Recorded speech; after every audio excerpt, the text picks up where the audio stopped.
welcome back to another video. Today we are looking at hyphens.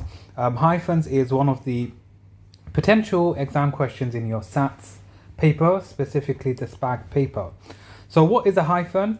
Hyphens are shorter than dashes, so that's the first thing you need to know. They are slightly shorter than dashes and they join two words so the word or phrase makes sense. Hyphens can be used to join two words together so the word or phrase makes sense and doesn't confuse the reader. You can completely change a sentence's meaning. So we'll look at a few examples just to give you all a better understanding of how it can change the meaning. So the first example, we have the football player decided to resign his contract.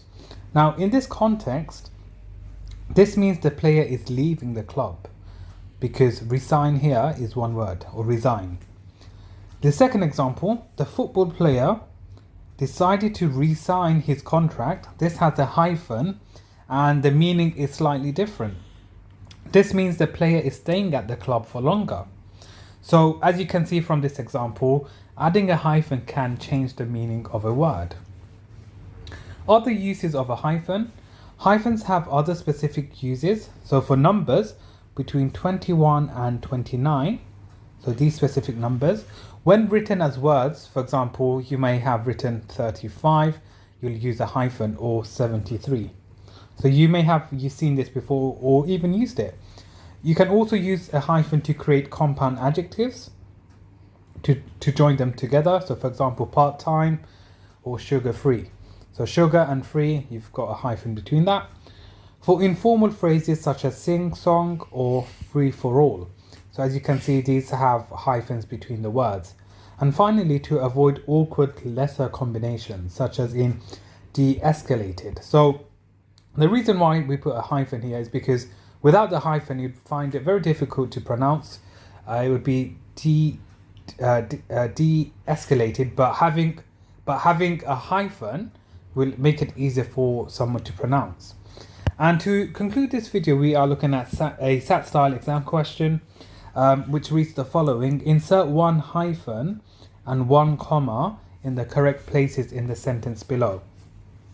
My grandmother is a ballroom dancing champion, poet and singer. Pause the video and have a go. So the answer is the following. So the hyphen would go after or between ballroom dancing and the comma would go after champion. So the reason being, ballroom dancing champion is a compound adjective.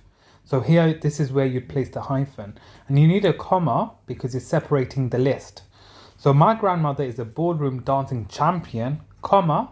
So the first thing she's a ballroom dancing champion, that's one. The second one, she's a poet. So we've split it by using a comma. And the third one is that she was a singer.